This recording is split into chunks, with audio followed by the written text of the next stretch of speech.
வணக்கம் நேயர்களே, விவாத நேரம் நிகழ்ச்சிக்கு உங்களை அன்புடன் வரவேற்கிறோம். இன்று நாம் விவாதிக்கக்கூடிய தலைப்பானது டங்ஸ்டன் சுரங்க ஏலத்தை ரத்து செய்த மத்திய அரசு, நாங்கள்தான் காரணம் என உரிமை கொண்டாடும் கட்சிகள், ரத்து அறிவிப்பில் சட்டமன்ற தீர்மானத்தை குறிப்பிடாத மத்திய அரசு, ரத்தம் சிந்தாமல் பெற்ற வெற்றி அரிட்டாபட்டி மக்கள் என்ற தலைப்பில்தான் நாம் இன்று விவாதிக்க இருக்கிறோம். கிட்டத்தட்ட 2 மாதங்களாக நடைபெற்று வந்த இந்த அரிட்டாபட்டியில் நடைபெற்று வந்த இந்த சுரங்கத்திற்கு, டங்ஸ்டன் சுரங்கத்திற்கு எதிரான போராட்டம் தற்பொழுது முடிவுக்கு வந்திருக்கிறது. அந்த டங்ஸ்டன் சுரங்க ஏலத்தை ரத்து செய்து மத்திய அரசு அறிவிப்பு வெளியிட்டிருக்கிறது. 58 கிராம மக்கள், அரிட்டாபட்டி மட்டுமல்லாமல் கிட்டத்தட்ட 58 கிராம மக்கள் நடத்தி வந்த இந்த 2 மாத போராட்டத்திற்கு கிடைத்த வெற்றியாக இது பார்க்கப்படுகிறது. அண்ணாமலை அவர்கள் தலைமையில் போராட்டக் குழுவினர் டெல்லியில் சென்று கிஷன் ரெட்டி அவர்களை சந்தித்து பேசினார்கள். அதனைத் தொடர்ந்து அடுத்த நாளே இந்த அறிவிப்பானதும் வெளியிடப்பட்டிருக்கிறது. ஏற்கனவே புதன்கிழமை அன்றே அண்ணாமலை அவர்கள் கூறியிருந்தார், 23ஆம் தேதி ஒரு அறிவிப்பு, நல்ல அறிவிப்பானது வரும் என்று அவர் தெரிவித்திருந்தார். அதன் அடிப்படையில் தற்பொழுது வந்திருக்கிறது. இது மட்டுமல்லாமல் தமிழக அரசும் சட்டமன்றத்தில் தீர்மானமும் நிறைவேற்றியிருந்தது. ஜனவரி 9ஆம் தேதி சட்டமன்றத்தில் இது குறித்து டங்ஸ்டன் ஏல நடைமுறையை ரத்து செய்ய வேண்டும் என்று தீர்மானத்தை நிறைவேற்றியிருந்தது.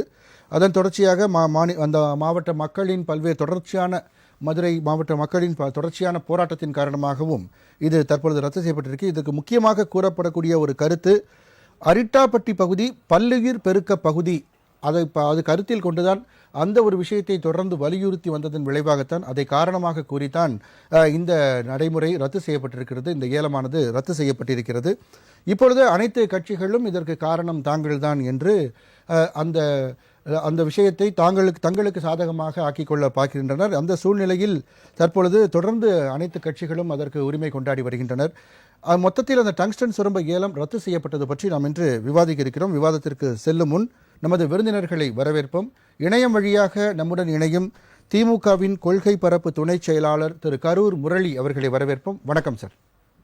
வணக்கம் ஐயா. வணக்கம் வணக்கம் வணக்கம். பாரதிய ஜனதா கட்சியின் திரு தூத்துக்குடி செல்வம் அவர்களை வரவேற்போம். வணக்கம் சார். அண்ணா காது கேட்கல. ஓகே, வரேன் சார். மறுபடியும் வரேன். அரங்கில் நம்மோடு இணைந்திருக்கும் விருந்தினர்களை வரவேற்கலாம். அதிமுகவின் முன்னாள் சட்டமன்ற உறுப்பினர் டாக்டர் சமரசம் அவர்களை வரவேற்போம். வணக்கம் சார். தமிழ்நாடு காங்கிரஸ் சேவா தளம் மாநில தலைவர் திரு குங்ஃபு விஜயன் அவர்களை வரவேற்போம். வணக்கம் சார். திரு கரூர் முரளி சார், சட்டமன்றத்தில் தீர்மானம் நிறைவேற்றப்பட்டது, அதைத் தொடர்ந்து மக்கள் தொடர்ந்து போராட்டம் இப்பொழுது ரத்து செய்யப்பட்டிருக்கிறது. உங்களுடைய முதல் சுற்று கருத்து.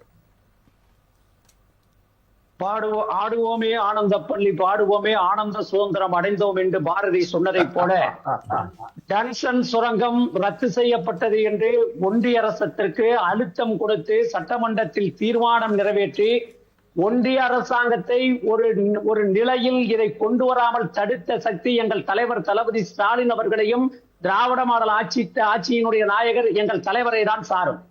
ஏனென்று கேட்டால், மக்கள் போராட்டம் என்று சொன்ன உடனே மக்களோடு மக்களாக இருப்பதற்காக தன்னுடைய எங்களுடைய அமைச்சராக இருக்கின்ற வணிக வரித்துறை அமைச்சர் அண்ணன் மூர்த்தி அவர்களை அனுப்பி உடனடியாக போய் மக்களை சந்தியுங்கள், மக்களை சந்தித்து உங்களுக்காக இருக்கிற ஆட்சி தமிழ்நாட்டில் நடைபெறுகிறது என்ற ஒரு நம்பிக்கையை சொல்லுங்கள் என்று அமைச்சரை அனுப்பி வைத்தது மட்டுமல்ல, சட்டமன்றத்தை கூட்டினார். சட்டமன்றத்தை கூட்டிய பிறகு எங்கள் தலைவர் சொன்னார், டங்ஸ்டன் சுரங்கம் வராது, வரவே வராது, வருவதற்கான வாய்ப்பு கிடையாது, வருவதற்கு நான் அனுமதிக்க மாட்டேன்.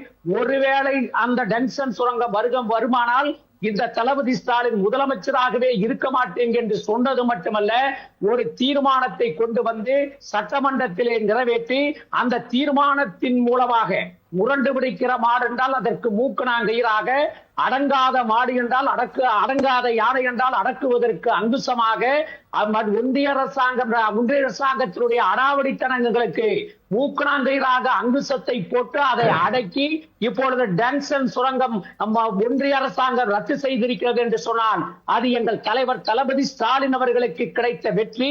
அதனால் தான் எங்கள் தளபதி அவர்களை எக்ஸ் வலைத்தளத்தில் எழுதியிருக்கிறார். என்ன சொல்லி இருக்கிறார் என்றால், இதோ வாருங்கள், போராடிய மக்களுடைய உணர்வுக்கும் இந்த டங்ஸ்டன் சுரங்கத்தை அனுமதிக்க மாட்டேன் என்று சொன்ன மாநில அரசாங்கத்தினுடைய உறுதிக்கும் கிடைத்திருக்கிற வெற்றி என்று எங்கள் தலைவர் தளபதி ஸ்டாலின் அவர்கள் சொல்லி இருக்கிறார். ஆகவே அந்த சுரங்கத்தை வராமல் தடுத்த பெருமை எங்கள் தலைவர் தளபதிக்கு தான் சாரும். ஆனால் எந்தெந்த கட்சிகளோ இப்பொழுது வந்து அவர்கள் உரிமை கொண்டாடலாம். உரிமை கொண்டாடுவதிலே எங்களுக்கு ஒன்றும் ஆட்சேபனை கிடையாது. இப்படியாவது அவர்கள் உரிமை கொண்டு தங்களுடைய இருப்பு இருப்பதாக நாட்டு மக்களிடம் தெரிவித்துக் கொள்கிறார்கள் என்பதையும் நான் தெரிவித்துக் கொள்கிறேன். சரி சார், இப்ப அரிட்டாப்பட்டி மக்களுக்கு ஒரு நியாயம் கிடைச்சிருச்சு. இப்ப பரந்தூர் மக்களுக்கும் அதே மாதிரி கிடைக்குமா சார்? முதலமைச்சர் அதே சூளுரைய அவங்க கிட்டயும் சொல்லுவாரா? அண்ணா சவுண்ட கொஞ்சம் கரெக்ட் பண்ண சொல்லுங்க. இல்ல பரந்தூர் மக்களுக்கும் அந்த சூளுரை வந்து முதலமைச்சர் வந்து கொடுப்பாரா அப்படின்ற ஒரு கேள்வி. சவுண்ட் கரெக்டா இல்ல. இப்போ முரளி சார் கேக்குதுங்களா? எனக்கு கேக்குது. அதான் இப்ப பரந்தூர்ல இப்ப அரிட்டாப்பட்டி மக்களுக்கு வந்து நியாயத்தை வாங்கி கொடுத்துட்டீங்க. இதே சூளுரை சரி நான் வரேன் சார், நான் மறுபடியும் நான் உங்ககிட்ட வரேன். நான் வரேன் சார், மறுபடியும் வரேன். இணைப்பு சரியானதுக்கு அப்புறம் நான் வரேன். திரு சமரசமையா இந்த வரேன் வரேன் வரேன் அடுத்து வரேன் சார், நான் வரேன். சமரசமையா, அதாவது இப்போது தம்பிதுரை அவர்கள் மேலே ஒரு மைனிங் இதெல்லாம் கொண்டு வரப்படும் பொழுது அங்கே நாடாளுமன்றத்தில் பேசிய விஷயங்கள்லாம் உங்களுக்கு தெரியும். அதை சுட்டி காட்டப்பட்டது. குறிப்பாக அதிமுக இந்த விஷயத்தில் சற்று ஆதரவாக இருந்தது, மத்திய அரசுக்கு அப்போது ஆளும் அரசுக்கு வந்து ஆதரவாக இருந்தது என்ற ஒரு நிலைப்பாட்டையும் தொடர்ந்து திமுக வலியுறுத்தி வந்தது. எனவே இதில் அதிமுக எவ்வாறு உரிமை கொண்டாட வாய்ப்பு இருக்கிறது உங்களுடைய பார்வை? இன்றைய தினம் மத்திய அரசு வெளியிட்டிருக்கின்ற அரசு அறிக்கை, திமுக அரசு திவாலாகிவிட்டது, கழக அரசு காலாவதியாகிறது, மற்றொரு நல்லாட்சி வருவதற்கு வழிவகுக்கிறது, புதிய கூட்டணிகள் உருவாக வேகமாக முயற்சிகள் மேற்கொள்ளப்படுகிறது, தீய சக்திகள் தலை தூக்காமல் இருக்க வழி பிறந்துள்ளது, 2026 மத்திய அரசும் மாநில அரசும் இணைந்து இந்திய ஒருமைப்பாட்டை பாதுகாக்கப் போகிறது, இந்தியா அப்படி ஒரு யுனைடெட் ஸ்டேட்ஸ் ஆஃப் இந்தியா என்கின்ற நிலை உருவாகப் போகிறது என்பதற்கு இந்த டங்ஸ்டன் அறிக்கை இன்று கிடைத்திருக்கின்ற அறிக்கை தெளிவாக்குகிறது. வதந்திகள் ஓடுகிறது, உண்மைகள் ஊமையானால் பொய்கள் ஊராள துடிக்கும் என்கின்ற எண்ணம் நாட்டு மக்கள் மத்தியில் இருந்தது. அது இன்றைய தினம் பலரை சில காலம் ஏமாற்றலாம், சிலரை பல காலம் ஏமாற்றலாம், எல்லோரும் எல்லா காலத்திலும் ஏமாற்ற முடியாது என்பதை இந்த மத்திய அரசு அறிக்கை தெளிவாக்கி இருக்கிறது. சரி சரி, இப்போ அதிமுக வந்து இந்த மைன் ஏலத்தில் மாற்றம் கொண்டு வரும் பொழுது அதற்கான ஆதரவு தெரிவித்தது, இது மாதிரியான குற்றச்சாட்டுகள் இருந்தது. ஸோ பொதுவாக அதிமுக இந்த விஷயத்தை நீங்கள் எப்படி பார்க்குறீங்க? இல்லைங்க, எங்கே இருந்தது? நீங்கள் அது சொல்லப்பட்டதை தவிர குற்றச்சாட்டுகள் சொல்வதெல்லாம் பேசுவதெல்லாம் உண்மை என்று சொன்னால் நாடே உண்மைகள் ஊமையானால் பொய்கள் இருக்க தம்பிதுரை என்ன பேசுனா எங்கிட்டே அந்த முழு ரிப்போர்ட் இல்ல முழு ரிப்போர்ட் என் கையில இருக்குது. ஆகையினால நீங்க வந்து அந்த மாதிரி அதுக்கான ஆதரவு தெரிவிக்கல நீங்க சொல்றீங்களா? எதுக்கு ஆதரவு தெரிவிக்கல? எதுக்கு நீங்க இருக்கணும்னு சொல்ற மாட்டாங்க. நாங்க அறிக்கை என்ன சொல்லி இருக்கிறோம், நீங்க தெளிவுபடுத்தணும். நாங்க எங்க கருத்தை வெளிப்படையாவே சொல்லி இருக்கிறோம். இது எதுக்கு ஆதரவு, இது ஆதரவு இல்லைன்னு. நாங்க நாடகம் ஆடல. இதே மாதிரி ஒரு குற்றச்சாட்டு தான் சிஐஏக்கும் சொல்லப்பட்டது. அது மாதிரி பல குற்றச்சாட்டுகள் நீங்கள் ஆளும் கட்சிக்கு, அதாவது பிஜேபி கூட்டணியில் இருக்கும்போது பல விஷயங்களை நீங்கள் ஆதரிச்சிங்க அப்படின்னு கொஞ்சம் மேலே வந்து சார்ஜஸ் வைக்கப்பட்டது. சார், கூட்டணியில் திமுகவும் இருந்திருக்குது, அண்ணா திமுகவும் இருந்திருக்குது, பல கட்சிகளும் இருந்திருக்குது மத்திய அரசில். அது அவ்வப்போது வரக்கூடிய சூழ்நிலைக்கு ஏற்ப இருப்பது. நாட்டு மக்களுக்கு எது தேவை, எப்பொழுது என்ன தேவை, அதை என்ன செய்தோம், அதுதான் கேள்வி. அந்த அடிப்படையில் கூட்டணியில் இருந்ததால் நாங்கள் பல்வேறு நன்மைகளை இந்த மண்ணுக்கு பெற்று தந்திருக்கிறோம். இருக்குன்னு மறுக்க முடியுமா? எந்தெந்த வகையில மறுக்கிறாங்க? மக்கள் விரோத சக்தியாக திமுக இருக்கிறது. சரி, மக்களுக்கு தேவையானதை செய்யக்கூடிய நிலையில் அதிமுக இருக்கிறது. இந்த நிகழ்ச்சியை நாங்கள் ஏற்கனவே சொல்லியிருக்கிறோம், இப்பொழுதும் சொல்கிறோம். மற்றும் அடுத்து வருகின்ற காலகட்டங்களிலும் மத்திய அரசை இணைந்து மாநில அரசு என்னென்ன செய்களை செய்ய முடியும் என்பதற்கு நாங்கள் பல்வேறு எடுத்துக்காட்டுகள் எங்களிடத்தில் இருக்கிறது. ஆகவே மக்களை காப்பாற்றுவதற்கு எந்த நேரத்தில் எதை செய்ய வேண்டுமோ அதை செய்வோம். சரி சார், தொடர்ந்து பேசலாம். திரு தூத்துக்குடி செல்வம் சார், இந்த விஷயத்தில் உங்களுடைய முதல் சுற்று கருத்தை பதிவு பண்ணுங்க. ராஜ் நியூஸ் தொலைக்காட்சி நிறுவனத்திற்கு நெறியாளர் சகோதரர் ரங்கநாதன் அவர்களுக்கு ஐயா டாக்டர் சமரசம் அவர்களுக்கு என்னுடைய நண்பர், திமுக நண்பர், பொய் சொல்வதற்காகவே நிகழ்ச்சிக்கு வந்திருக்கிற நண்பர் கரூர் முரளி அவர்களுக்கு காங்கிரஸ் பொய்யில நீங்க தான் சார், பொய்யே நீங்க தானே, இந்தியாவினுடைய மொத்த பொய்யே நீங்க தான். தொழில்நுட்ப கலைஞர்களுக்கு என்னுடைய பணிவான வணக்கம். கொஞ்சம் ஜனநாயகத்தை கடைபிடிப்போம், என்ன அனுமதிங்க. அதாவது இந்த டங்ஸ்டன் துறைமுகம் இருக்கு பாருங்க, சுரங்கம் இருக்கு பாருங்க, இது 2021 செப்டம்பர் 11ஆம் தேதி ஜியாலஜிக்கல் சர்வே எடுத்தாங்க.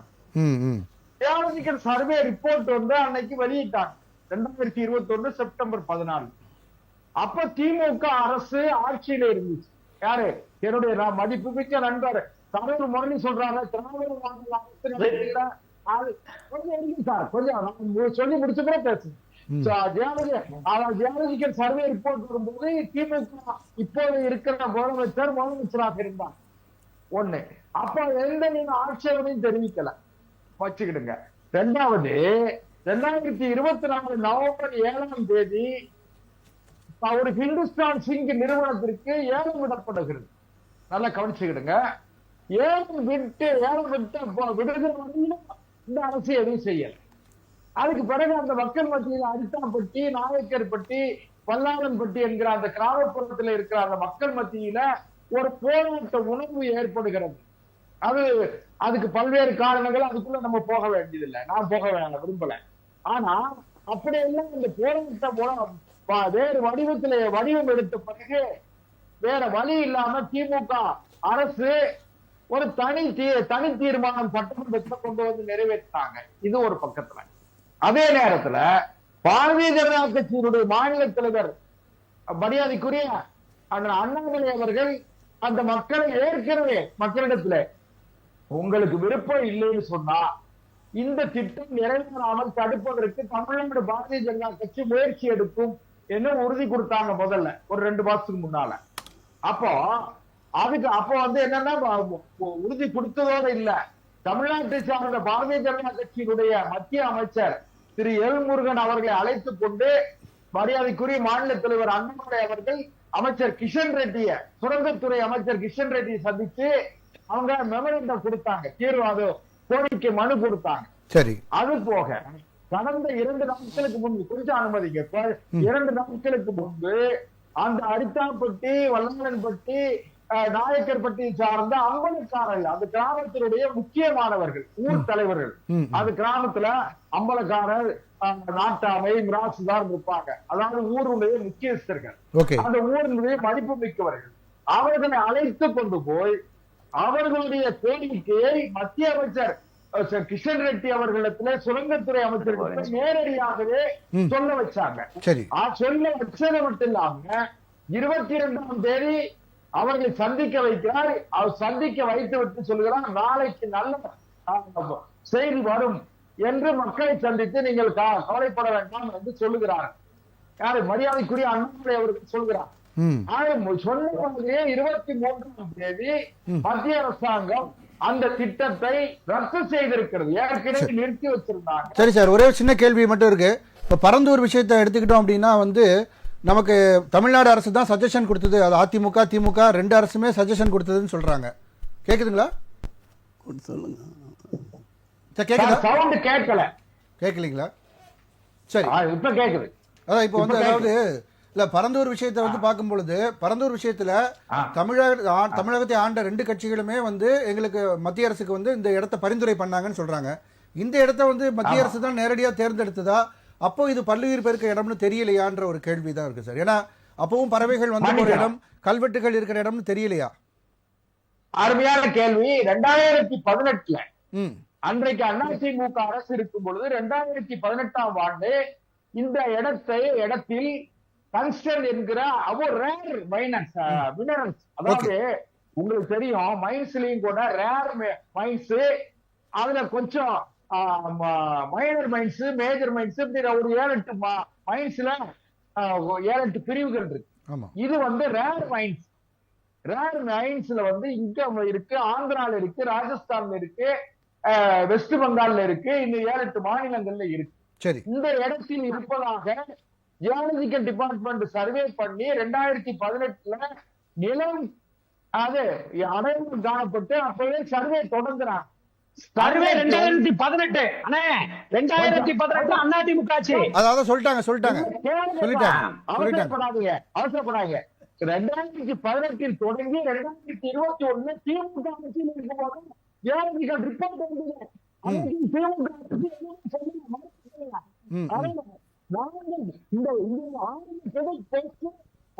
பிரைம் மினிஸ்டர்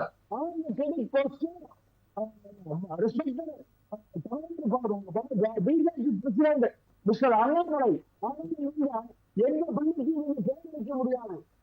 பெற்ற பிள்ளைக்கு இவர்கள் உரிமை பேர் வைக்க முடியாது. இதுக்கு முழுக்க இதனுடைய கிரெடிட் யாருக்குன்னு கேட்டீங்கன்னா மரியாதைக்குரிய பாரதிய ஜனதா கட்சியினுடைய மாநில தலைவர் அவருக்கு தான் போகுன்றீங்க. சரி சார், ஓகே தொடர்ந்து பேசலாம். நேரத்துக்கு நாயக்கன்பட்டி கிராம மக்கள் சரி, ஓகே சார், வரேன். நான் இங்கே அரங்கத்தில் பேச வேண்டிய வரேன். செல்வம் சார், நான் மறுபடியும் வரேன் சார், உங்கள்கிட்ட வரேன்.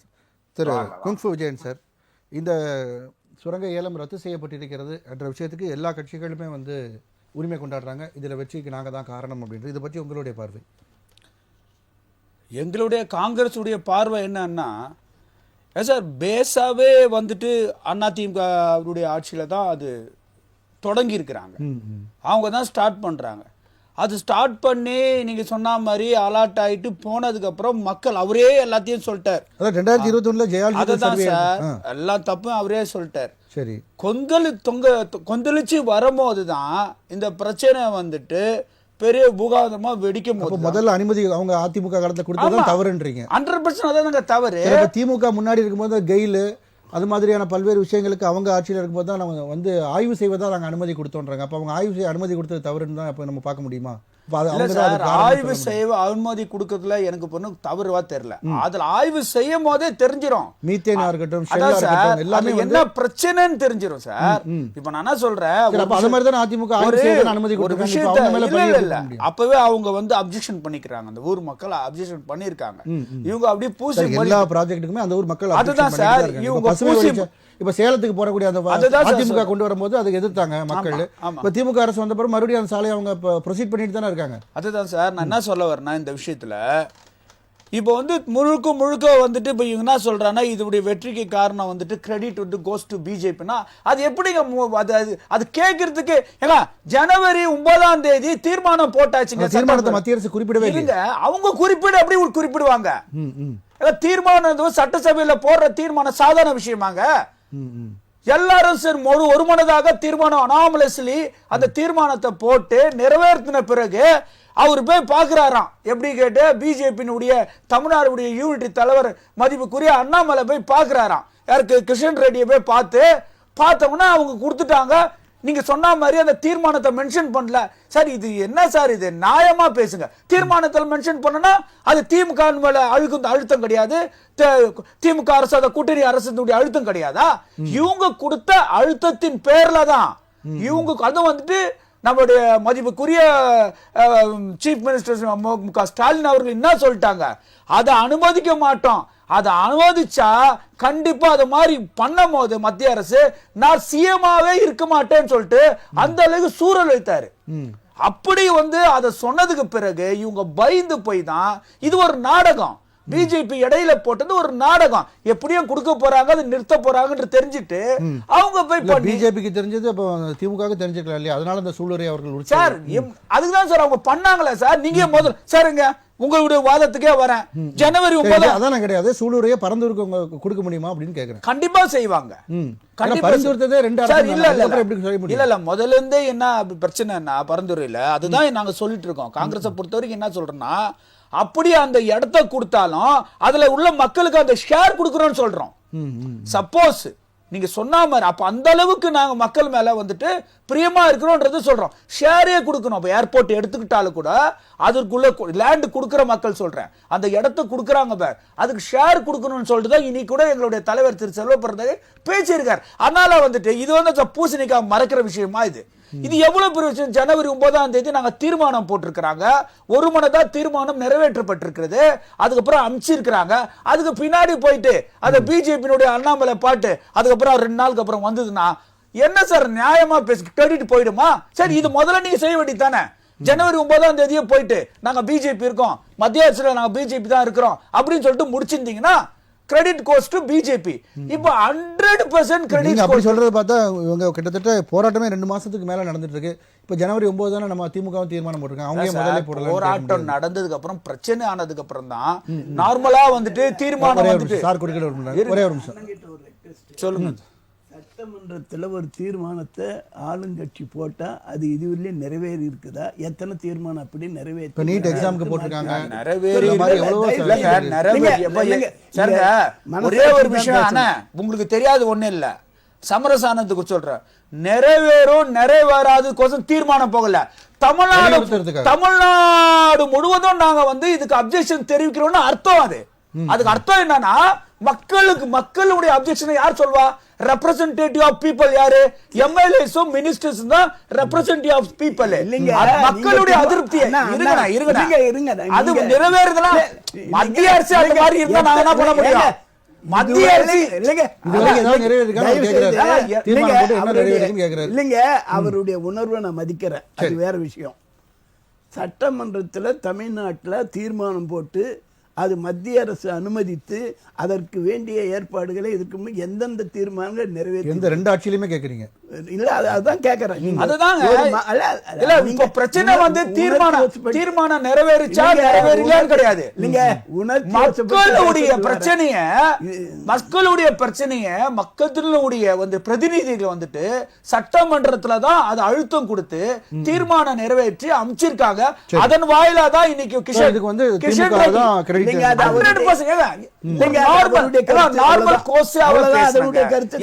நான் இந்த கட்சியில இருக்கிறேன் அந்த கட்சியில இருக்குன்னு பேசினா கண்டிப்பா அது மக்களுக்கு வந்துட்டு நல்ல ஒரு தீர்வு தான். அதுல மாற்று கிராம மக்கள் எல்லாருமே வந்து நம்ம அவங்களுடைய பேட்டிகள்லாம் நம்ம பார்த்தோம், நம்ம தொலைக்காட்சியில் பார்க்கும்போது எல்லாருமே அண்ணாமலை அவர்களுக்கு நன்றின்னு தெரிவிக்கக்கூடிய விஷயங்கள். அண்ணாமலைக்கு எப்படிங்க அவங்க அதெல்லாம் அவங்க செட்டப் பண்ண ஆளுங்க, என்னங்க நீங்க பேசுறீங்க?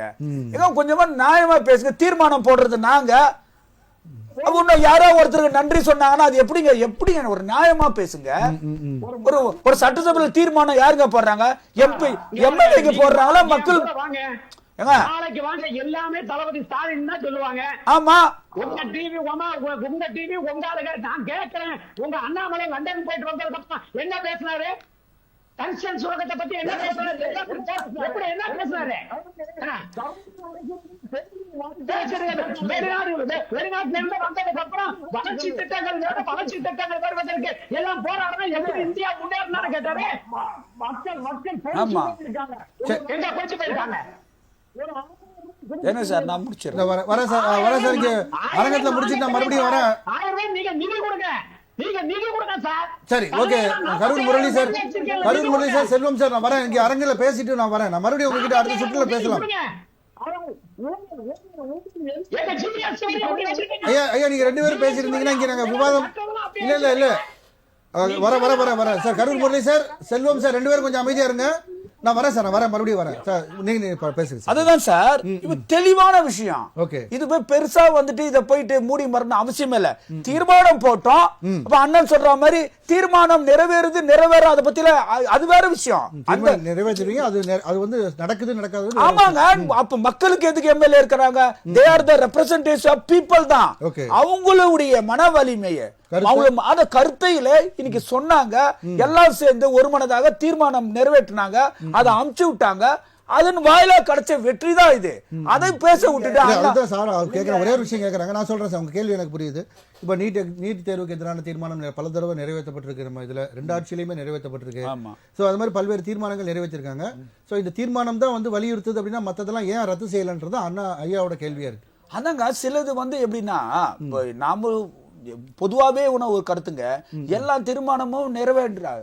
சிலதுக்கு வந்து அவங்களுக்கு சாதகமா இருக்கும். இப்போ இது அவங்களுக்கு சாதகமா இருந்தாலும் கூட பிஜேபியினுடைய ஒரு % பங்கு இருக்கு. ஆனா கிரெடிட் கோஸ் டு பிஜேபினா அது எப்படி ஒத்துக்க முடியும்? அதுதான் பிரச்சனையே. Okay. இப்போ நாங்க தான் தீர்மானம் நிறைவேற்றணும், எல்லாம் கூட்டணி கட்சிகளும் அதுக்கு எதிர்கட்சி கூட சில பேர் அப்ஜெக்ஷன் தெரிவிக்கல, சில பேர் தெரிவிச்சாலும் மோஸ்ட் ஆஃப் தம் அதை அக்ரி பண்ணிக்கிட்டாங்க. Okay. அண்ணாமலைக்கு கிரெடிட் இருக்கலாம், தி மேபி கோட் 1%, 99% எங்களுக்கு தாங்க அது. அதனால கிளியர் கட், அதெல்லாம் எந்த ஒரு அது குழப்பமே கிடையாது. அதனால நாளைக்கு பத்திரிகையில எல்லாம் பாருங்க, கண்டிப்பா திமுக அரசால தான் இது தடை செய்யப்பட்டதுன்னு சொல்லிட்டு தெளிவா வரும். சரி, தொடர்ந்து பேசலாம். திரு கரூர் முரளி சார், இப்போ அதுதான் இப்போ இந்த கடைசி நேரத்தில் அண்ணாமலை அவர்கள் அந்த ஊர்க்காரங்களை அழைத்து போய் கிஷன் ரெட்டியை சந்திச்சு அந்த விஷயம் அது அடுத்த நாளே அறிவிப்பு வரும் பொழுது அது உள்ளபடியே மக்களுக்கு எப்படி தெரியும் அப்படின்றது தான் என்னுடைய ஒரு கேள்வியா இருக்கு. ஒண்ணுமில்ல சார், அண்ணாமலை அவர்கள் அற்புதமாக நாடகம் போடக்கூடியவர் என்பது எல்லோருக்கும் நன்றாக தெரியும். ஒரு திட்டம் நிறைவேறுகிறது என்றால், ஒரு திட்டம் நிறைவேறுகிறது என்றால் அந்த திட்டத்தை முன்கூட்டியாக தெரிந்து கொள்ளக்கூடியவர் நம்மளுடைய அண்ணாமலை அவர்கள். இல்ல, ஒரு பெரிய நாடக நடிகர். உங்களுக்கு ஒன்றும் தெரியாது. சில நான் சொல்றதை ஏன் டென்ஷன் ஆவறீங்க? என்ன பேசுறீங்க? இல்ல, நான் என்ன பேசுறேன் சார், ஏன் நீங்க டென்ஷன் ஆவறீங்க? பெரிய நாடக நடிகர் என்பதற்கு ஒரு உதாரணம் சொல்கிறேன் கேளுங்க. ஐயா, ஒண்ணுமே நெறியாளர் அவர்களே, அத்திக்கடவு அவிநாசி திட்டத்தை நாங்கள் நிறைவேற்ற போகிறோம். அத்திக்கடவு அவிநாசி திட்டத்தை திமுக அரசு நிறைவேற்றும் என்பதை தெரிந்து கொண்டு 2 நாளைக்கு முன்னால் போய் அங்கே மக்கள் மத்தியிலே போராடுகிறார். போராடி விட்டு நாங்கள் நிறைவேற்றிய பிறகு என்ன அறிக்கை விட்டார் தெரியுங்களா நம்மளுடைய அண்ணாமலை? இதோ பாருங்கள், அத்திக்கடவு அவிநாசி திட்டம் நிறைவேறி இருக்கிறது என்றால் இந்த அண்ணாமலை ஆர்ப்பாட்டம் நடத்திய காரணத்தால் தான் நிறைவேறியது என்று தனக்கு விளம்பரப்படுத்திக் கொண்டவர், வேற ஒன்றுமில்லை. அவர் லண்டன்ல படிக்க போனார். லண்டன்ல படிக்க போயிட்டு வந்த பொழுது டன்சன் சுரங்கத்தை பத்தி பிரச்சனை வந்த பொழுது பத்திரிகையாளர்களுக்கு மத்தியிலே அவர் பேசுகிற பொழுது என்ன சொன்னார்? இதோ டன்சன் சுரங்க திட்டத்தை மக்கள் எதிர்க்கிறார்கள், ஒவ்வொரு திட்டத்தையும் எடுத்துக் கொண்டிருந்தால் எப்படி நாடு முன்னேறும், நாடு எப்படி வளர்ச்சி அடையும், நாடு வளர்ச்சி அடைவதற்கு முட்டுக்கட்டையாக இருக்காதா என்று பேசியவர் அண்ணாமலை அவர்கள். இன்னொரு இல்ல, அண்ணாமலை அவர்கள் என்ன நான் சொல்கிறேன் கேளுங்க. இதை பாருங்கள், எப்படியும் அவருக்கு தெரியும். ஒரு மாநில அரசு சட்டமன்றத்தில் தீர்மானம் போட்டு விட்டது, டன்சன் சுரங்கத்தை அனுமதிக்க மாட்டேன், அனுமதிக்க மாட்டேன் தீர்மானத்தை நிறைவேற்றி விட்டார்கள். நிறைவேற்றிய சுரங்க திட்டத்தை அமல்படுத்த என்பது கிஷன் ரெட்டிக்கும் தெரியும், தெரியும், அமித்ஷாவுக்கும் தெரியும். ஒரு மாநில அரசாங்கத்தை பகைத்துக் கொண்டு ஒரு திட்டத்தை நடைமுறைப்படுத்த முடியாது என்ற பிறகு சரி, இதை எப்படி நமக்கு சாதகமாக பயன்படுத்திக் கொள்ள வேண்டும் என்று பிஜேபி ஒரு சதி திட்டம் போடுகிறது. அதற்கு அண்ணாமலைக்கு தூது விடுகிறது. அண்ணாமலை, நீங்கள் உடனடியாக போங்க, மதுரையில போராடுற மக்களை தலைவர்களை கூட்டிக்கிட்டு வாங்க, கூட்டிக்கிட்டு வந்து என்ற பேசுற மாதிரி பேசுங்க, நாங்க உடனே இந்த திட்டத்தை ரத்து செய்யறோம்னு சொல்லி ஒரு நாடகத்தை போட்டவர்கள் அண்ணாமலை கூட்டமும் பிஜேபி கூட்டமும். ஆனால்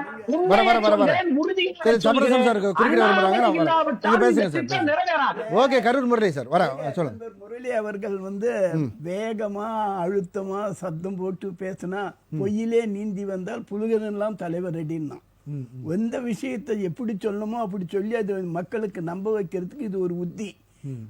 உறக்க பேசினா உண்மை பேசுற மாதிரி இருக்குன்ட்டு. அத்திக்கடவு அவிநாசி திட்டம் எப்பொழுது போடப்பட்டது? முதல்ல அதை சொல்லுங்க. அது எந்த காலத்தில் போடப்பட்டது? யார் யார் அது எந்த அளவிற்கு நிறைவேற்றினார்கள்? கடைசியாக முடித்து வைத்தது அனைத்து இந்திய அண்ணா திமுக அரசு. அது இன்றைய தினம் இவர்கள் ஏதோ போட்டது போல் சொல்லுகிறார்னா, எப்போக எந்த வேலை யார் எப்போ செஞ்சிருந்தாலும் அதை புதுப்பிச்சு இவங்க பெயரை போட்டுக்கிறதால முன்னணியில் இருப்பாங்க. அதுபோல அத்திக்கடவு அவிநாசி திட்டத்தை பத்தி இப்ப பேசுறாங்க. எந்த காலத்து பேச்சு எவ்வளவு நிறைவேறி இருக்குது, கடைசியா அதை நாங்க எப்படி திட்டம் போட்டு நிறைவேற்றணும், அதுக்கெல்லாம் வரலாறு இருக்குது. அதெல்லாம் விட்டுட்டு இன்னைக்கு நேற்று முளைத்த மழையில இன்று முளைத்த காளான் என்று சொல்வது போல இது ஏதாவது ஒரு வார்த்தையை பேச்சு எல்லாத்தையும் க்ளோஸ் பண்ணிடுறது. சரி சார், அது சரியில்லை. வரேன் சார். திரு செல்வம் சார், அதாவது இப்போ அண்ணாமலை அவர்கள் இது நிகழப் போகிறது என்று தெரிந்துதான் இங்கிருந்து மக்களை அழைச்சிட்டு போனாங்கன்றதான் கரூர் முரளி அவர்களுடைய வாதமா இருக்கு.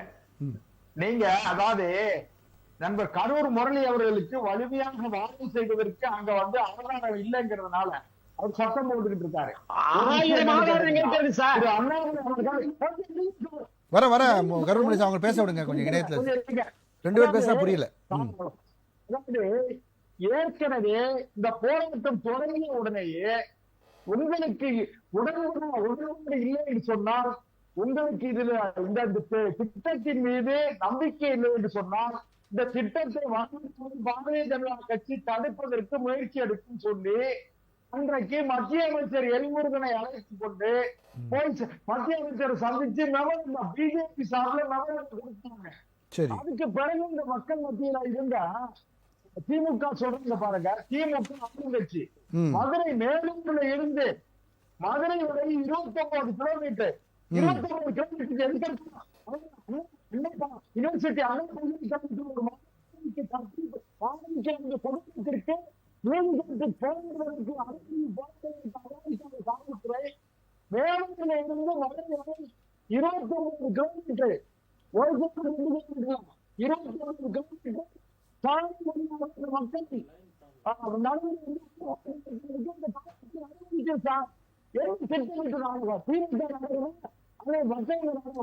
சரி இல்ல இப்ப பரந்தூர் இந்த இப்ப அரிட்டாப்பட்டிக்கு வந்து கூட்டிட்டு போன மாதிரி இப்ப தமிழ்நாட்டுல எவ்வளவோ பிரச்சனை இருக்கு. ஆனா மத்த இடத்துல எல்லாம் மத்த பிரச்சனைக்கு அண்ணாமலை கூட்டிட்டு போல இந்த ஒரு விஷயத்துக்கு மட்டும் போயிருக்காரு அப்படின்ற ஒரு கேள்வி மக்கள் மத்தியில இருக்கு. செல்வம் சார், நீங்க கடைசியா பேசுன அந்த ஒரு விஷயம் சரியா அவங்க புரியல, அந்த இணைப்புல கோளாறு இருந்தனால என்ன சொன்னீங்கன்னு தெளிவா சொல்லிருங்க சார். ஒவ்வொரு திட்டமும் மத்திய அரசாங்கம் நிறைவேற்றுகிற திட்டத்திற்கு நிலம் கையகப்படுத்தி கொடுக்க வேண்டிய பொறுப்பு அது மாநில அரசு சார்ந்தது. அதுதான் மாநில அரசாங்கம் தான் அந்த பொறுப்பை செய்கிறது. ஏன்னா லேண்ட் அக்யூர் பண்ணி கொடுக்கிறது, சர்வே பண்ணி கொடுக்கிறது எல்லாமே மாநில அரசுடைய வேலை. அதனால இதுல வந்து மாநில அரசாங்கத்துக்கு வந்து எதுவுமே தெரியாதுன்னு சொல்றதோ எங்களுக்கு எதுவுமே கவனத்துக்கு வரலன்னு சொல்றதோ நியாயமான கருத்து கிடையாது. அதனால இன்னும் கூட ஒண்ணு ஒரு சின்ன செய்தியோடு முடிச்சிடுறேன். திரு அண்ணாமலை வந்து அந்த பகுதி மக்களுடைய ஊர் தலைவர்களை எல்லாம் அழைச்சிட்டு போற மாதிரி அரசாங்கம் செஞ்சிருக்கலாமா இல்லையா? இந்த அரசாங்கம் வேற ஒண்ணு அந்த தமிழ்நாடு அரசினுடைய சுரங்கத்துறை அமைச்சர் அழைத்துக்கோ, அமைச்சருடைய தலைமையில் ஒரு குழு போய் மத்திய சுரங்கத்துறை அமைச்சர் சந்திச்சிருக்கலாம். இல்ல கண்டிப்பா சார், இதுலதான் நான் ஒரு கேள்வி வச்சேன். இல்ல இப்போ மற்ற பிரச்சனைகளுக்கு அண்ணாமலை அவர்கள் ஏன் கூட்டிட்டு போல, இது நிறைவேறும்னு தெரிஞ்சு கூட்டிட்டு போனாரா அப்படின்றதான் கேள்வி. திரு செல்வம் சார் ஒரு நிமிஷம் கேளுங்க. ஒரு நிமிஷம் கேளுங்க சார். திமுக அரசு மக்களிடத்தில் எல்லா நிலையிலும் தோற்று இருக்கிறது. மக்கள் இந்த அரசின் மீது வெறுப்பில் இருக்கிறார்கள். இன்னைக்கு கூட உயர்நீதிமன்றத்துல உயர்நீதிமன்ற நீதியரசர் S.M. சுப்பிரமணியனுடைய அவர்களுடைய தலைமையில இருக்கிற டிவிஷன் பெஞ்சு, அந்த டிவிஷன் பெஞ்சு வந்து ஒரு இது கொடுக்கிறாங்க, ஓப்பனா வந்து ஒரு கமெண்ட் கொடுக்கறாங்க. என்ன சொல்றாங்கன்னு கேட்டீங்கன்னா, நீங்க எல்லா விஷயத்திலையும் சொல்லி மக்கள் வந்து காப்பாற்றுற மாதிரி பேசுறீங்க, வேண்டாம். காவல்துறை வந்து தமிழ்நாட்டை உருவாக்குவதற்கும் நீங்க வந்து முயற்சி எடுங்கன்னு சொல்லி காவல்துறையின் மூலமாக அரசுக்கு ஒரு எச்சரிக்கையாக, அரசுக்கு ஒரு வேண்டுகோளாக மாண்புகளை உயர்நீதிமன்ற நீதிபதி சொல்றாங்கன்னு சொன்னா இந்த அரசுடைய லட்சணத்தை நம்ம தெரிஞ்சுக்கிறோம். Sir right, okay. Thiru Karur Murali sir, இல்ல அதாவது இப்போ இந்த மாதிரி விஷயங்கள் நீங்க சொல்றீங்க, அண்ணாமலை அவர்கள் கூட்டிட்டு போனாங்க, இத மாதிரியே தமிழக அரசு செய்யலன்றதா ஒரு கேள்வியா இருக்கு.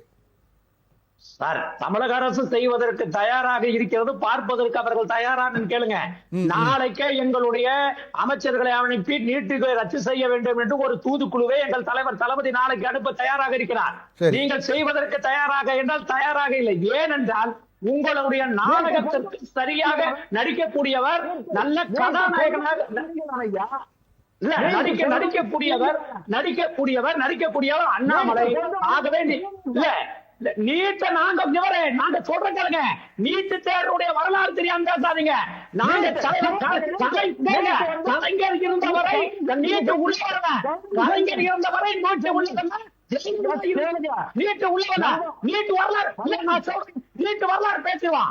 நீட்டு தேர்வு காங்கிரஸ் கட்சி கொண்டு வந்த பொழுது உடனடியாக நீதிமன்றத்தில் போய் தடையாணை, நீதிபதி ஜோதி அவர்கள் தடையாணை கொடுத்தார். தடையாணை கொடுத்த பிறகு யார் சீராய் மனு போட்டது? நீட்டு தேர்வு சீராய் மனு போட்டது யாரு? நீட்டு சீராய் மனு போட்டது பிஜேபி. நீங்க போட்டீங்க. வரலாறு தெரியாம பேசாதுங்க. இன்னமும் ஒரு 5 நீட்டு தேர்வுக்கு 2 பேர் பேச ஒண்ணுமே புரியாது. கேக்குறேன், எனக்கு 5 நிமிஷம் கொடுங்க. நீட்டு தேர்வு வரலாறு இல்ல அது நம்ம வேற ஒரு விவாதத்துல பண்ணலாம், வேற விவாதத்துல பேசிக்கலாம், இப்ப தேவையில்லை. இப்ப டங்ஸ்டன் பத்தி தான் நம்ம பேசிட்டு இருக்கோம். இல்ல இப்ப டங்ஸ்டன் சரி ஓகே சார், நீட்டுக்குள்ள போக வேண்டியது இல்ல. இல்ல இல்ல நீட்ல வேண்டாம், இப்ப டங்ஸ்டன் மட்டும் பத்தி பேசுங்க. இல்ல இப்ப டங்ஸ்டன் பத்தி மட்டும் பேசுங்க. டங்ஸ்டன் சுரங்கத்தில் ஐயா நெறியாளருக்கு சொல்கிறேன், அந்த பகுதி மக்கள் இப்பொழுது பட்டாசு வெடித்து மகிழ்ச்சியோடு இருக்கிறார்கள். குதூகலத்தோடு அவர்கள் மகிழ்ச்சியோடு இருக்கிறார்கள், பட்டாசு வெடிக்கிறார்கள். எல்லாம் உற்றார் உறவினர்கள் எல்லாம் ஒன்று சேர்ந்து மகிழ்ச்சியோடு இருப்பதோடு மண்ணை சொட்டு முத்தமிட்டுக் கொண்டு அவர்கள் ஒரு பதிவிட்டு இருக்கிறார்கள். ஒரு சொட்டு ரத்தம் கூட சிந்தாமல் இந்த திட்டம் வெற்றி பெற்றிருக்கிறது என்று சொன்னால், அந்த வெற்றி பெறுவதற்கு காரணம் எங்கள் தமிழ்நாட்டினுடைய திராவிட மாடல் ஆட்சி நாயகன் தளபதி ஸ்டாலின் அவர்கள் என்று அவர்கள் பாராட்டி கொண்டிருக்கிறார்கள். பிஜேபி காரர்கள் தாங்க முடியல சார். இன்னும் ஒரு விஷயம் சொல்றேங்க, ஒரு சொட்டு ரத்தம் என்று சொன்ன பிறகு என்னுடைய எண்ணம் எங்கே போகிறது என்றால், மணலி கந்தசாமி அவர்கள் சொன்ன ஒரு வாசகம் தான் எனக்கு ஞாபகம் இருக்கிறது. இதோ வாருங்கள், இந்த மக்களுக்கு பட்டா வேண்டும் என்று நாங்கள் போராடி இருக்கிறோம், இந்த விவசாயி மக்களுக்கு. ஆனால் ஒரே ஒரு கையெழுத்தில் ஒரே ஒரு மையில் எங்களுக்கு ஒரு சொட்டு ரத்தம் சிந்தாமல் எங்களுக்கு உரிமையை பெற்று தந்தவர் தலைவர் கலைஞர் என்று மணலி கந்தசாமி சொன்னதை போல இப்பொழுது டங்ஸ்டன் சுரங்கத்தில் இருக்கிற பாதிக்கப்பட்ட மக்கள் எல்லாம் இப்பொழுது எங்கள் தளபதி ஸ்டாலினை பாராட்டி கொண்டிருக்கிறார். பாராட்டி கொண்டிருப்பது உங்களுக்கு பொறுக்க முடியவில்லை. ஓகே சார், வரேன் நான். கரூர் முரளி சார் வரேன், அரங்கத்துல பேச வேண்டியிருக்கு, நான் வரேன். நீங்கள் நாடாளுமன்றத்தில் இந்த சட்டத்தை எப்படி நிறைவேற்றுறீங்க? ஜனநாயக படுகொலை செஞ்சீங்க. 146 நாடாளுமன்ற உறுப்பினர்களை தூக்கி வெளியே போட்டுட்டு இந்த சட்டத்தை நிறைவேற்றி. சரி okay okay okay Karur Murali sir, நான் வரேன். இல்ல சார், இப்போ வந்து எல்லா கட்சியுமே வந்து இப்போ உரிமை கொண்டாடுறாங்க. இப்போ உதாரணத்துக்கு அண்ணாமலை அவர்கள் அந்த கடைசி நேரத்தில் அந்த ஊர் அந்த பெரியவர்கள் எல்லாம் கூட்டிட்டு போய், அம்பலக்காரர்கள்லாம் கூட்டிட்டு போய் அவர் பண்ணிட்டாரு. திமுக சட்டமன்றத்தில் நிறைவேற்றிட்டாங்க. ஆனால் உள்ளபடியே இந்த விஷயத்தை பொறுத்த வரைக்கும் அதிமுகவுக்கு ஒரு சின்ன பின்னடைவு இருக்கோ, இதுதான் தேர்தலில் எதிரொலிக்குமா அப்படின்ற ஒரு கேள்வி இருக்கு இல்லையா? நீங்க எந்த பிரச்சனையாக இருந்தாலும் மக்கள் பிரச்சனைக்கு முன்னின்று எதையும் செய்யக்கூடியது அதிமுக. மத்திய அரசு இப்போ கல்வி எந்த பட்டியல் இருந்துச்சு? முன்ன மாநில பட்டியல் இருந்துச்சு. அது மத்திய அரசு பட்டியலில் யார் காலத்தில் போச்சு? கொண்டு போனது யார்? திமுக. மறுக்க முடியுமா அவங்க? இன்றைக்கு மதுவிலக்கு யார் கையில் இருக்குது? மாநிலம் கையில் இருக்குது. அதை தேசிய உடைமையாக்கணும்னு போராடுறது யாரு? திமுக. சரியா? உங்களுக்கு கொடுத்த அதிகாரத்தை நீங்கள் பயன்படுத்தி மக்களை காப்பாற்ற முடியாமல் எதற்கு மத்திய அரசை துணைக்கு அழைக்கிறீர்கள்? அதான் என்னுடைய கேள்வி. நீங்கள் ஒரு செய்யக்கூடிய ஏதாவது ஒரு சரியாக இருந்தால், மத்திய அரசுக்கு ஒரு கொள்கை, மாநில அரசுக்கு ஒரு கொள்கை, இரண்டும் இணைந்து சேர்ந்து எடுத்துக்க வேண்டியது சில கொள்கை அப்படி இருக்குது. அந்த அடிப்படையில் நீங்க எதை ஒழுங்கா செஞ்சிருக்கீங்க? இன்னைக்கு முதலமைச்சரே ஒரு விளம்பரம் செய்யறார். நாம எதிர்கட்சியா இருக்கிறது இப்போ எடப்பாடி அவர்கள் வந்து எதிர்கட்சி தலைவரா இருக்காரு. ஆனா இன்னைக்கு இந்த ஒரு பிரச்சனையை எடுத்துக்கிட்டாலும் சரி, இல்ல ஒரு சமீபத்தில் இந்த பரந்தூர் விஷயமா இருந்தாலும் சரி, விஜய் அவர்கள் அதுல வந்து போய் அவருடைய இருப்பை காட்டியிருக்காரு. இன்னைக்கு அண்ணாமலை அவர்கள் வந்து அவருடைய பங்கு பண்ணியிருக்காரு. இப்படி பிஜேபி மற்ற கட்சிகள் எல்லாம் வந்து பேர் வாங்கிட்டு இருக்கு. எதிர்கட்சி என்ன பண்ணிட்டு இருக்குன்ற ஒரு கேள்வி மக்கள் மத்தியில் இருக்கும்ல. அது நீங்க விளம்பரத்தால உயர்ந்தவன் வாழ்க்கை நிரந்தரமாகாது. யார் மக்கள் மீது மிக மிக நெருக்கமா இருக்கிறாங்க, நம்புறாங்க அப்படின்றதெல்லாம் இருக்குது. நீங்க அதிமுக அரசுன்றது மக்களுக்காக ஏற்பட்ட ஒரு அரசு. அனைத்து இந்திய அதிமுக கழகம் என்ற கட்சியே தீய சக்தியை ஒழிப்பதற்காக பிறந்த ஒரு கட்சி. பரமன் முடிவு கழுத்தில் இருக்கக்கூடிய பாம்பானாலும் அது பக்தனையே கொள்ள படம் எடுக்க நேர்ந்தால் அடித்து நொறுக்க வேண்டும் என்று ஆண்மை பெற்றது அதிமுக. அதிமுக எதை அமைதியா இருந்து செய்யணும், எதை வேகமா இருந்து செய்யணும், எதை கலந்து பேசி அறிவு ஆற்றல் அன்பு இதெல்லாம் இணைஞ்சு செய்யணும் அப்படிங்கிறது தெரிஞ்ச கட்சி. எந்த போராட்டத்திற்கு எந்தெந்த அடிப்படையில் வகுத்து கொள்ள வேண்டும் என்பதற்கு சூத்திரதாரி வாத்தியார் எம்ஜிஆர். அதையெல்லாம் நாங்க செஞ்சு செய்யறோம். நீங்க எந்த விஷயத்தில் நாங்க கோட்டை விட்டுருக்கோம் சொல்லுங்க பார்க்கலாம். நீங்க இத்தனை கால ஆட்சியில அண்ணா உருவாக்கின காலத்திலிருந்து திராவிட இயக்கங்கள் ரெண்டும் மாறி மாறி வந்திருக்குது. ரெண்டு ஒண்ணா? பழம் தின்னும் கிளியும் பிணம் தின்னும் கழுகும் ரெண்டு ஒண்ணா? ரெண்டும் ஒரே பறவை இனம். அதனுடைய ரூட் வேற, இதனுடைய ரூட் வேற. ஆகினால் அதிமுக இப்படி எல்லாம் குறுக்கு சால் ஓட்டி ஏதாவது செய்து விடலாம் என்று நினைத்தால் நடக்காது. மக்கள் மத்தியில் நாங்கள் இருப்போம். எந்த நேரத்தில் யார் துணை கொண்டு மக்களுக்கு நல்லது செய்ய வேண்டும். எங்களுக்கு நாங்க எப்படி இருக்கின்றதை பற்றி கவலையே இல்லை. மக்கள் தொண்டே மகேசன் தொண்டு, அதற்காக இருக்கக்கூடிய இயக்கம் அதிமுக. அந்த நேரத்தில் யாரை பிடித்து இன்னைக்கு நீங்க மாநிலத்தில் பெறாத அத்தனை உரிமைகளையும் பெற்று ஒரு வருஷத்தில் 11 மெடிக்கல் காலேஜ் யார் சார் கொண்டு வந்திருக்காங்க இந்திய துணைக்கண்டத்திலே? ஆகையினால எதை எப்படி யாரிடம் எந்த நேரத்தில் பெறுவது மக்களுக்கு தருவது என்பதிலே திட்டமிட்டு செய்வார். அது எடப்பாடி செய்வார். சரி சார். திரு குங்ஃபு விஜயன் சார் இன்னைக்கு இப்போ பிஜேபி மேலே இன்னைக்கு இந்த விஷயத்தை கடைசி நேரத்தில் அவங்க பண்ணி கொடுத்தது இந்த மக்கள் மத்தியில் ஒரு தாக்கத்தை ஏற்படுத்துமா? ஏற்கனவே பிஜேபி வளர்ந்து வருகிறது என்பது திமுக தரப்பிலே சிலர் சொல்லதை நம்ம பார்க்க முடிந்திருக்கிறது. ஸோ இது இன்னும் அவர்களுடைய வளர்ச்சியை அதிகப்படுத்துமா? கண்டிப்பா வளர்ச்சி அதிகப்படுத்தாது. ஏன்னா இது பக்கா நாடகம். இல்லங்க, பக்கா இது ஒரு நாடகங்க. இப்போ எப்படின்னா, இப்போ நான் ஒரு லாஜிக் வேணும், லாஜிக்கா நம்ம பேசுவோம். இப்போ நம்ம தீர்மானம் போட்டுட்டோம். யாரு? திமுக போட்டுட்டாங்க. திமுக கூட்டம் இருந்துச்சு, காங்கிரஸ் அழுத்தமும் இருந்து அதுல போட்டுட்டாங்க. போட்டதுக்கு அப்புறம் கிஷன் ரெட்டிக்கு அனுப்பிச்சிட்டாங்க. அந்த கிஷன் ரெட்டி என்ன சொல்றாருன்னா, தமிழ்நாட்டில் இருக்கக்கூடிய பிஜேபியினுடைய நம்ம அண்ணாமலை கிட்டையும் எல்முருகன் கிட்ட என்ன பண்ணாரு, அநேகமா இதை நிறுத்தணும். எப்படி நான் சொல்றேன் அது விவரமா. ஆமாங்க, இது அதுதான். அதனாலதான் சரி இவ்வளவு நாள் அண்ணாமலைக்கு இல்லாத அக்கனை போயிட்டு அங்க அந்த பஞ்சாயத்து தாரும் அவரும் சந்திக்க வேண்டிய அவசியம் என்ன இருக்கு? எதுல போய் சந்திச்சிருக்காரு? எப்ப போய் சந்திச்சிருக்காரு? அது சொல்லுங்க. இப்ப சந்திச்ச விஷயம்னா கண்டிப்பா நிறுத்தக்கூடிய ஆர்டர் போட போறாங்க. அதனாலதான் பிளான் பண்ணி கிஷன் ரெட்டி சொல்லியிருக்காரு, அங்க டைரக்ஷன்ல போயிட்டு பிஜேபி நல்ல பேர் காட்டு. இந்த அளவுக்கு தமிழ்நாடு ஜனங்க முட்டாள் கிடையாது. நான் அதுதான் சொல்றேன். அதனால நீங்க தயவு செய்து இதனால நாங்க பிஜேபி இம்ப்ரூவ் ஆயிடும், இதனால எங்களை ஓட்டு சதவீதம் இம்ப்ரூவ் ஆயிடும், மக்கள்லாம் எங்களை ஏத்திதான் சொல்லிட்டு தவறான கணக்குல போவானா? இது சின்ன குழந்தைய கேட்டா கூட சொல்லுவாங்க சார். நீங்க போய் அப்புறம் என்ன அவருடைய வார்த்தைகள் என்ன, உங்களுக்கு வேணுமா வேண்டாமா மக்களை, அப்புறம் என்ன அர்த்தம்? நடிக்கிறீங்களா நீங்க? இது தெரியாது எங்களுக்கு. வேணுமா வேணாம்னா ஆல்ரெடி டிசைடட். இதே காங்கிரஸ் கட்சியிலிருந்து சிதம்பரம் அவர்கள் தான் இலங்கையில போர் நிறுத்த அறிவிக்க போறாங்கன்னு தெரிஞ்சுதான் கலைஞர் அவர்கள் உண்ணாவிரதம் இருந்தாங்கன்ற ஒரு செய்தி இருக்கு. அதை நீங்க எப்படி பாக்குறீங்க? இப்போ அது அவர் உண்ணாவிரதம் இருந்ததுனால போர் நிறுத்தம் அறிவிக்கப்பட்டதுன்னு சொன்னாங்க. கொஞ்சம் டிஃபரண்டான சப்ஜெக்ட். பட் நீங்க சொல்றது கிஷன் ரெட்டி ஆல்ரெடி இன்ஃபார்ம் பண்ணிட்டாரு அண்ணாமலைக்கு, அதனால தான் அவர் போனாருன்னா இப்போ இதையும் அதை நம்ம அப்படி பார்க்கலாமான்னு கேக்குறேன். இல்ல அது எப்படிங்க பார்க்க முடியும்? கலைஞர் எந்த அளவுக்கு தமிழர் மேல பற்றுதல் உள்ளவர், அதே மாதிரி இலங்கை தமிழர் மேல அந்த அளவுக்கு பற்றுதல் உள்ளவர், அந்த அளவுக்கு இலங்கை தமிழருக்கு செய்தி இருக்கிறாங்க. சொல்ல போனோம்னா இந்த குற்றச்சாட்டு அப்ப எதிர்க்கட்சிகள் வச்சாங்கன்றது எதிர்க்கட்சிகள் எதனா சொல்லுவாங்க. அந்த சமயத்துல இந்த குற்றச்சாட்டை வச்சாங்க. இது சிதம்பரம் அவர்கள் தகவலின் பேர்ல தான் உண்ணாவிரதம் இருந்தார் ஒரு தகவல். அது எப்படிங்க இருக்க முடியுங்க? அவர் தமிழனுக்கோசம் வாழ்ந்த ஒரு தலைவருங்க. இவர் கலைஞரும் சரி எம்ஜிஆரும் சரி, நான் அந்த விஷயத்துல எம்ஜிஆரை பாராட்டுறேன். அவர் தமிழனுக்கோசமே வாழ்ந்த தலைவருங்க ரெண்டு பேருமே. அப்படின்னும் போது அவங்க நாடகம் ஆடி உண்ணாவிரதம் இருக்கணும்னு அவசியம் இல்ல. அத போற நிறுத்த முடியல, வேற வழி இல்ல. அதனால அந்த நேரத்தில் அந்த முடிவை எடுத்தார் கலைஞர் அவர்கள். அதனால எதிர்கட்சிக்காரன் 1000 பேர் 1000 சொல்லுவாங்க. இந்த விஷயத்துக்கு அதமே கம்பேர் பண்ண முடியாது. ரெண்டாவது இது நான் என்ன சொல்றேன், இது நீங்க சொன்ன மாதிரி அவங்க கேட்கிற விதத்திலே தெரியலையா அம்பலக்காரர்கிட்ட உங்களுக்கு வேணுமா வேணான்னு அர்த்தம். ஆல்ரெடி டிசைடட் நிறுத்த போறதுக்கு ஆர்டர் வரப்போகுது. சரி, அது பிஜேபிக்கு அந்த கிரெடிட் போணுமேன்னு சொல்லிட்டு பண்ண ஒரு நாடகம் தான் அது. அந்த நாடகம் தான், மத்தபடி ஒண்ணு இல்ல. அதனால இதெல்லாம் ஆல்ரெடி ஸ்கிரிப்டட் 100% எல்லாம் கிரெடிட்டும் திமுக அரசுக்கு தான் போய் சேரும். இல்லைங்க, அவர் காங்கிரஸ் பிரமுகர் ரொம்ப நல்ல அழுத்தமா அவர் நாட்டுப்பற்று அதுல சேர்க்க தோஷம். அந்த கூட்டணி பண்ற வேலை இது கை விளங்காத மாப்பிள்ள கால் விளங்காத கூட்டணி பலமா இருக்கு சார். இருக்குதுங்க.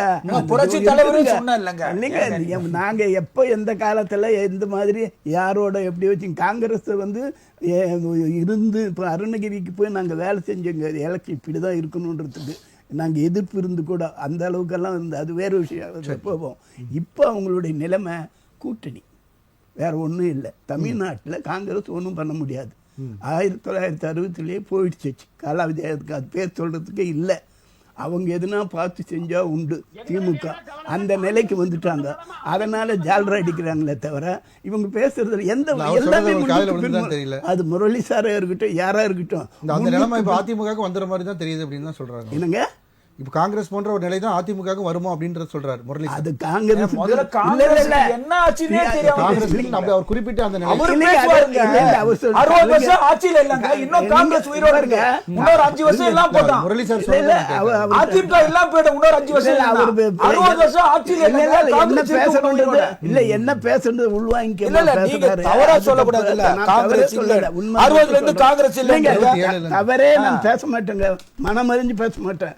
நான் என்னை பொறுத்தவரை எனக்கு தெரிஞ்சவரையும் அரசியலும் சரி வாழ்க்கையிலும் சரி சொன்னதை செய்வோம், செய்யறது சொல்லுவோம். அந்த மாதிரி தான் நாங்கள் தவிர நேரத்தில் பேசி அதுதான் சொல்லாதும் செஞ்சுங்கிறீங்க. எது சொல்லாது செய்யணுமோ அதெல்லாம் செஞ்சு நீங்க மது நீங்க ஒண்ணு இல்லைங்க. முதலமைச்சர் இப்ப ஒரு அறிக்கை வெளியிட வருவாரு, போதைப் பொருள் ஒழிப்போம்னு. போதைப் பொருள் யார்கிட்ட இருக்குது? அந்த வியாபாரம் யார் செய்யறாங்க? ஆட்சி யார் கையில் இருக்குது? எந்த அணி அது செய்யுது? தமிழ்நாடு இந்தியா மட்டும் இல்ல உலக அளவிற்கு ஒரு பெருக்கி இருக்கீங்கன்னா வாட் இஸ் தட் மீனிங்? இதுதான் உங்களுடைய ஆட்சியா? போதைப் பொருள் அதை வச்சு அந்த பணம் எங்க போகுது? கவர்மெண்ட்டுக்கு வருதா? சொல்ல முடியுமா உங்களால? லாட்டரி சீட்டு யார் நடத்துறா? எப்படி நாட்டுக்கு வருது அந்த பணம்? கவர்மெண்ட்டுக்கு வருதா? எங்க போகுது? அது இருக்குதா இல்லையா நாட்டுல? இதெல்லாம் முதல்வருக்கு தெரியுமா தெரியாதா? உள்ள ஒண்ணு வெளியே ஒண்ணு பேசுறது நியாயமா? சரி ஓகே. திரு செல்வம் சார், இல்லை ஒட்டுமொத்தமாக இந்த பிரச்சனையை தொடர்ந்து தமிழகம் சார்ந்த இந்த விஷயங்கள் எல்லாமே மத்திய அரசு ஒரு பாராமுகமாக இருக்கிறது ஒரு பொதுவாகவே ஒரு குற்றச்சாட்டு இருக்கு. அதாவது தமிழ்நாட்டுல பாரதிய ஜனதா கட்சி தனித்து, அதாவது 2024 பாரதிய ஜனதா கட்சி மட்டுமே மிகப்பெரிய கட்சி, அகில இந்திய கட்சி. நிறைவு கருத்தை சேர்த்தே பதிவு பண்ணிருங்க. நிறைவு கருத்தை சேர்த்தே பதிவு 2024 நாடாளுமன்றத்தில் 18.5% வாக்குகள், அதாவது 82 லட்சம் வாக்குகளை நாங்கள் பெற்று எங்களுடைய பலத்தை நிரூபித்திருக்கிறோம். எங்களுக்கு இன்னும் தேவை ரொம்ப கிடையாது. ஒரு 20% வாக்குகள் கிடைச்சதுன்னா பாரதிய ஜனதா கட்சி ஆட்சி அதிகாரத்தை தீர்மானிக்கிற, ஆட்சி அதிகாரத்திலே பங்கெடுக்கிற இடத்திற்கு பாரதிய ஜனதா கட்சி வந்துடும். இதை கண்டு இவங்களுக்கு மரியாதைக்குரிய தமிழக பாரதிய ஜனதா கட்சி தலைவர் அண்ணாமலை அவர்களை பார்த்து இவர்களுக்கு அச்சம். ஏன்னு கேட்டீங்கன்னா விரல் நுனியில் தகவலை வைத்திருக்கிறார், எல்லா விஷயங்கள்லயும் அப்டேட்டா இருக்கார். அதாவது எல்லா விஷயங்களையும் தன்னை தகவலித்துக் கொண்டு அவர் பேசுறதுனால இவங்களுக்கு பொறுக்க முடியல. ஒண்ணு. இரண்டாவது, தமிழ்நாட்டினுடைய வாழ்வாதார உரிமைகளை, தமிழ்நாட்டுடைய மாநில உரிமையாகட்டும் அல்லது தமிழ்நாடு மக்களுடைய உரிமையாகட்டும் எல்லாவற்றையும் மத்திய அரசிடம் அணுகி வைத்தது யாருன்னு கேட்டீங்கன்னா திமுக, காங்கிரஸ் கட்சி ரெண்டும் தான். ஏன்னு கேட்டீங்கன்னா கச்சத்தீவுல இருந்து காவிரி பிரச்சனையில இருந்து நம்ம நிறைய பேசியிருக்கோம். புரியுது, நீங்க சொல்ல வரது புரியுது. கல்வி பட்டியலில் இருந்து எல்லாத்திலையும் இன்றைக்கு நன்றி திமுக அரசு தோற்று போயிருக்கிறது. மக்கள் திமுக அரசின் மீது உச்சக்கட்ட வெறுப்பு இருக்கு. நன்றி திரு குங்ஃபு விஜய் சார், உங்க நிறைவு கருத்தை நீங்க சொல்லுங்க. அதாவது மொத்தத்துல என்னன்னா இந்த நிறுத்தினது மக்களுக்கு மகிழ்ச்சி அளிக்கின்றது, அதனால அதை வரவேற்கிறோம். ஆனா அதனுடைய காரணம் என்னன்னா அது எங்களுடைய முதலமைச்சர் திரு தளபதியே அவர் சாரும் என்றதை இந்த நேரத்தில் தெரிவிச்சு. நன்றி சார். சார் உங்களுடைய நிறைவு கருத்தை நீங்க சொல்லுங்க. இந்த அறிக்கை, மத்திய அரசின் அறிக்கை தமிழகத்தில் ஒரு புதிய நல்லாட்சி உருவாகப் போகிறது என்பதற்கு எடுத்துக்காட்டு. சரி, இன்று இருக்கக்கூடிய சூழ்நிலையில் தமிழகத்தின் தலைவிதி எப்படியெல்லாம் போய்கொண்டிருக்கிறது என்பதை நாட்டு மக்கள் மத்தியிலே மிகவும் நொந்து போயிருக்கிறார்கள். அவர்களுக்கு நல்ல செய்தியை அடுத்து வரும் 2026 மக்களாட்சி மலரும், அத்தகைய நண்பர்களோடு தொண்டர்களோடு கட்சியோடு அது இருக்கும் என்பதை நிரூபித்து. நன்றி. திரு கரூர் முரளி சார், உங்களுடைய கருத்தை சொல்லுங்க, நிறைவு கருத்து. ஐயா சமரசம் அவர்கள் பேசுகிற பொழுது அதிமுகவும் ஒன்றல்ல என்று பேசினார். கண்டிப்பாக அதிமுகவும் திமுகவும் ஒன்றல்ல. ஏன் என்று கேட்டால் அதிமுக என்கிற ஒரு கட்சி எப்படி உருவானது என்பது உங்களுக்கு நன்றாக தெரியும். துரோகத்தால் உருவான கட்சி அதிமுக என்று தெரியும். ஒன்றும் கிடையாது. அதிமுக கட்சி எப்பொழுதெல்லாம் ஒன்றிய அரசாங்கம் மிரட்டுகிறதோ அப்பொழுதெல்லாம் அடிபணிந்து போய்விடும். ஒரு காலத்தில் இந்திரா காந்தி அம்மையார் தடை சட்டம் கொண்டு வந்தார், மாநில கட்சிகளுக்கு தடை சட்டம் கொண்டு வந்தார். தடை சட்டம் கொண்டு வந்த பொழுது பயந்து கொண்டு போன அதிமுக அகில இந்திய அண்ணா திராவிட முன்னேற்ற கழகம் என்று தன்னுடைய கட்சியை பெயரை மாற்றிக் கொண்டது. ஆனால் திமுகவை மாற்றச் சொல்லுங்கள் என்று சொன்னார். அப்பொழுது தலைவர் கலைஞர் சொன்னார், என் உயிர் போனாலும் போதுமே தவிர அண்ணா உருவாக்கிய திமுகவின் பெயரை மாற்ற மாட்டேன் என்று சொன்னவர் எங்கள் தலைவர் கலைஞர். ஆகவே சிங்கம் சிங்கம் தான், சிறு நெரிசலி தான். அரசியல் களத்தில் திமுக அரசியல் எப்ப வந்தாரு, எதை பற்றி சொல்றாரு, எப்படி தெரியும் உங்களுக்கு? கற்பனை கற்பனை கற்பனை. எந்த ஒன்றிய அரசாங்கம் தலைப்பு தொடர்பா வாங்க சார். மோடி அரசாங்கம் உங்களை மிரட்டிக்கல. வேண்டாம். ஒரே ஒரு விஷயம், நயினா நாகேந்திரன் என்ன சொல்றாரு, அதிமுக கூட்டணி சேர்றதுக்கு நாங்க ஒண்ணு ரைடு விட வேண்டாம், நாங்க கூட்டணி வந்து உட்கார்ந்து சொல்றேன். அப்ப என்ன அர்த்தம்? நீங்க பயந்து கொள்ளக்கூடியவர்கள், நீங்க அச்சப்படக்கூடியவர்கள் என்று அவர்களுக்கே தெரியும். சரி, எங்க அண்ணன் எங்க செல்வம் பேசுறாரு, பிஜேபி வளர்ந்துருச்சுங்கிறாரு. எங்க சார் வளர்ந்தது? 18.5 எங்க 2% ஓட்டு. நோட்டாவுக்கு கீழே நான் சொல்றத கேளுங்க, கொஞ்சம் ஏன் கணக்கு கேளுங்க. நோட்டாவுக்கு கீழே கரூர் முரளி சார், சரி ஓகே, விவாதத்தை வேற திசை கொண்டு போறீங்க. தலைப்பை ஒட்டி நிறைவு நேரம் இல்ல. கரூர் முரளி சார், கரூர் முரளி தலைப்பு தொடர்பா செல்வம் சார் கொஞ்சம் அமைதியா இருங்க. சரி செல்வம் சார் கொஞ்சம் அமைதியா இருங்க சார், இது வேற சந்தர்ப்பத்தில் விவாதிக்கலாம், நேரம் இல்ல. பச்சைமுத்து ஓட்டு அது நயினா நாகேந்திரன் ஓட்டு தானே தவிர. ஒரு நிமிஷம், கரூர் முரளி, நீங்கள் வளரவில்லை, உங்கள் காலிலே வீக்கம் ஏற்பட்டிருக்கிறது சார். நேரம் இல்ல, கரூர் முரளி நிறைவு செய்யுங்க.